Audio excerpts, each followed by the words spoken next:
உடனே விஸ்வாமித்திரனுக்கு பிரமாதமான கோபம் வந்துடுச்சு. பொய் சொல்லி புள்ள குட்டியோட நன்னாரு, நான் ஊருக்கு போறேன்னார். அப்பதான் வசிஷ்டர் இக்ஷ்வாகூணாம் குலே ஜாதா சாட்சாத் தர்மைவாபரஹான்னாலாம்.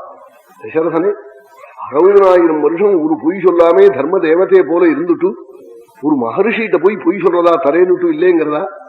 அவர் என்னமோ அவர் காரியம் ஆறதுக்காக கேட்கிறாருன்னு நினைச்சுட்டீர். தவ புத்திர ஹிதார்த்தாய துவாமுபேத்திய அபியாச்சத்தை, உங்க குழந்தையினுடைய க்ஷேமத்துக்காக வந்திருக்கார் அப்படி நினையும். மங்களம் வரப்போறது, ராமனுக்கு எத்தனையோ ஸ்ரேயஸ கொடுக்க போறேன்னு அவர் சொன்னாரே, அது சத்தியம் நாள்.